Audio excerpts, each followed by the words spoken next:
کیا آپ نے سنا ہے اس نے شادی کر لی اور الگ رہنے چلا گیا؟ ہمارا پورا خاندان کئی سالوں سے ایک ساتھ ہی رہتا ہے۔ نہیں، ہم الگ نہیں رہ سکتے، ہمارا خرچ بڑھ جائے گا۔ ایسی کئی مثالیں ہم اپنے اعتراف سنتے آ رہے ہیں یا اسی پر اعتبار بھی کرتے ہیں، اسی کو سچ مانتے ہیں۔ السلام علیکم ورحمۃ اللہ وبرکاتہ۔ ناظرین، میرا نام الفیہ واجد شیخ ہے اور ہم آج بات کریں گے اسلام کا مطلوبہ خاندانی نظام۔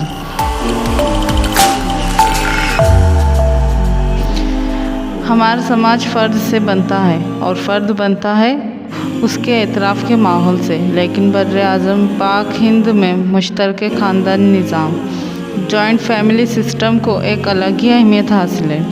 شاید ہم سوچتے ہیں کہ افرادی تعداد ہمارے پاس جتنی زیادہ ہوں گی اتنی ہی ہمارے سماج میں ہماری طاقت اور ہماری عزت زیادہ ہوں گی، یا پھر یہ صورت ہو سکتی ہے کہ پھیلے ہوئے خاندان پر ایک شخص کی حکمرانی قائم ہو جائے۔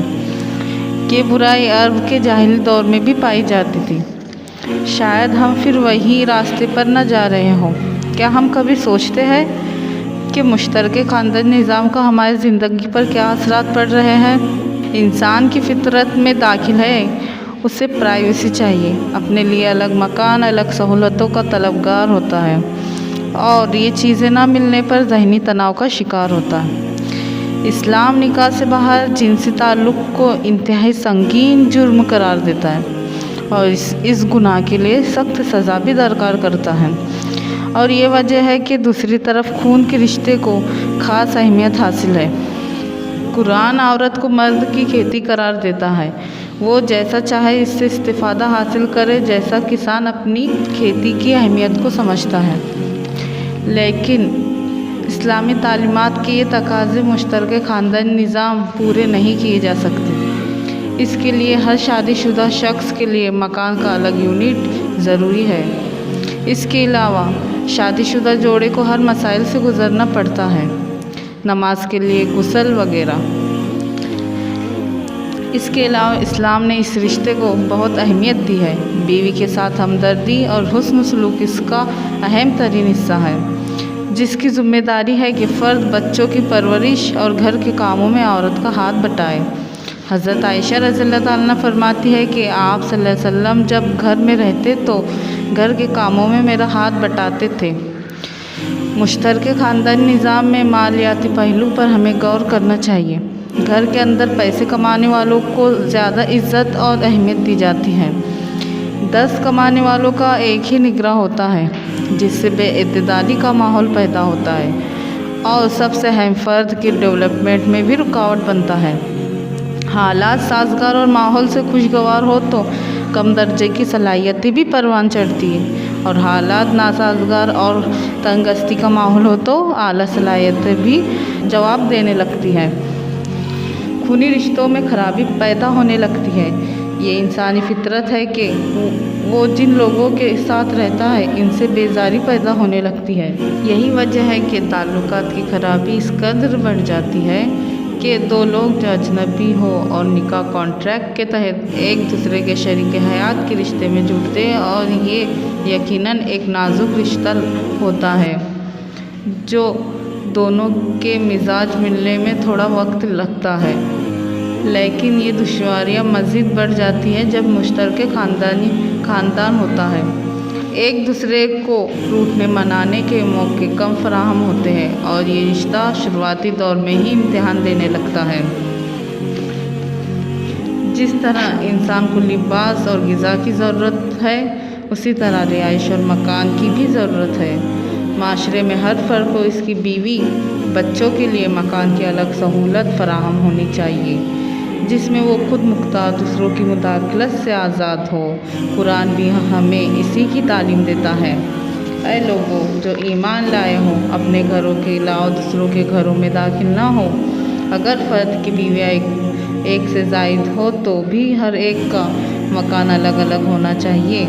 اپنے الگ گھروں میں ٹک کر رہو اور یاد کرو اللہ کی آیتوں اور حکمت کی بات کو جو الگ الگ تم سب کے گھروں میں سنائی جا رہی ہیں۔ اللہ کے رسول اپنے متحرت کے لیے مالیات میں بھی الگ الگ انتظام کرتے تھے ہر ایک کے لیے 80 وسق کھجور اور 20 جو کے سالانہ مقرر کر دیتے تھے اور دودھ والی اونٹنی بھی فراہم کرتے تھے۔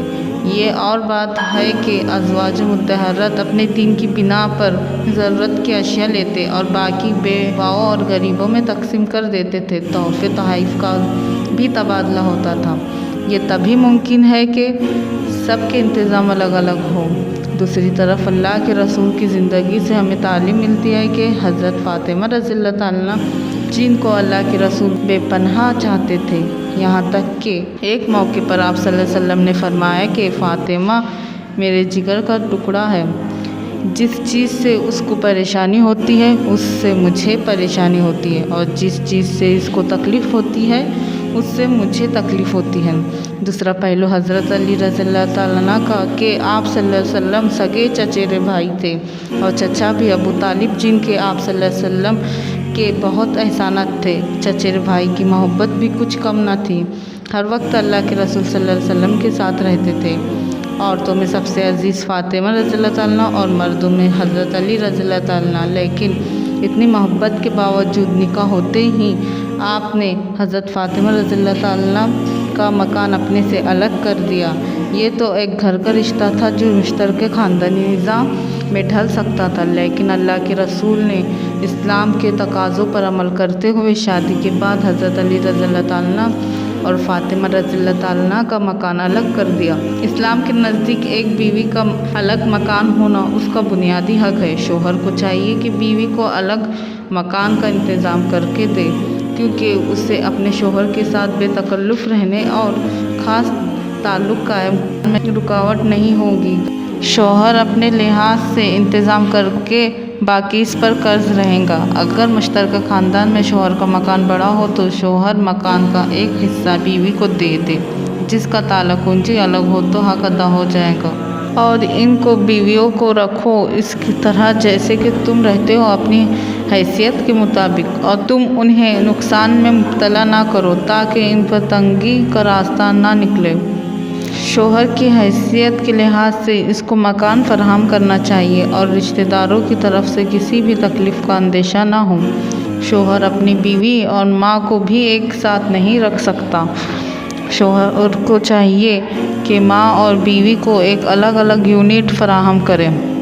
اسی طرح رسول صلی اللہ علیہ وسلم نے مردوں کو غیر عورتوں کے پاس جانے سے بچنے کی بہت زیادہ تاکید کی ہے۔ ہندو پاک میں شوہر کا خاندان ہموں یعنی شوہر کے باپ، بھائی اور چچیرے بھائی، خاص طور پر مرد حضرات لوگ ان معاملے میں بہت ڈھیل دیتے ہیں۔ حالانکہ رسول صلی اللہ علیہ وسلم سے پوچھا گیا شوہر کے بھائی اور باپ سے پردے کا حکم ہے تو آپ صلی اللہ علیہ وسلم نے فرمایا موت کی طرح بچنے کی چیز ہے۔ دوسری حدیث میں مرد اور عورت جو غیر محرم ہو ان کو تنہائی اختیار کرنے سے منع فرمایا۔ یہی کچھ باتیں تھیں جو آج میں نے آپ کے سامنے پیش کی۔ اللہ سے دعا گو ہوں کہ مجھے اور آپ کو اس پر عمل کرنے کی توفیق عطا فرمائے، آمین۔